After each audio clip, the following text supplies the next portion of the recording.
High hello everyone, welcome to my blog. आज सोमवार आणि दिवाळी वीकला सुरुवात झाली आहे म्हणायला हरकत नाही, कारण घराघरामध्ये आता फराळाची तयारी जी आहे ती सुरू झाली आहे। म्हणजे आजूबाजूच्या घरामधून काही ना काही फराळाचा वास यायला सुरुवात झालेली आहे। मी ही आज 1 किलोची चकलीची भाजणी केलेली होती। म्हणजे ॲक्च्युली डाळ तांदूळ मी धुवून ठेवलेलेच होते, पण आज सकाळी वेळ होता त्यामुळे चला मला आज भाजणी छानपैकी भाजून घेऊया।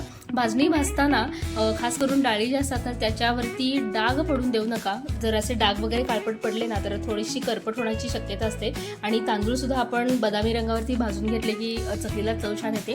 त्यानंतर धने आणि जिरे मापामध्ये घेऊन तेही मी भाजून घेतलेले होते। आणि हे सगळं जे साहित्य आहे हे थंड झाल्यानंतर मला गिरणीतून दळून पण आणायचं होतं। त्यानंतर मस्तपैकी जेवण केलं, दुपारी झोप काढली। आज थोडंसं सकाळपासून थोडंसं आज मला वीकनेस जाणवत होता, त्यामुळे मी म्हटलं की ऐन दिवाळीत आजारी पडण्यापेक्षा सरळ आराम करूया, मस्तपैकी झोप घेऊया। त्यानंतर उठून चहा पिला आणि मग मार्केटमध्ये एक चक्कर मारली। आज परत एकदा आम्ही नेहाला चप्पल घ्यायचे होते, त्यामुळे आम्ही चप्पल घेण्यासाठी महाराष्ट्र सेल जे आहे मारुती रोडवरती तर तिथे गेलो होतो।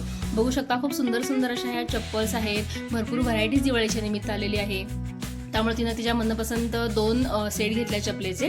त्यानंतर मेहंदीचे कोन, त्याच्यासोबत नेलपेंटची बॉटल, आणखीन थोडं म्हणजे कॉस्मेटिकसुद्धा खरेदी करायचं होतं, तर तेही आम्ही खरेदी केलं।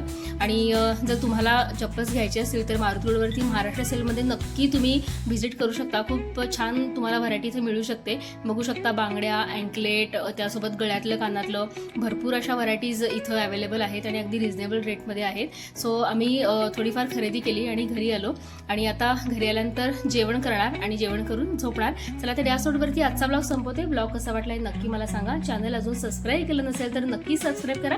भेटूया पुढच्या ब्लॉगमध्ये, तोपर्यंत काळजी घ्या, बाय बाय।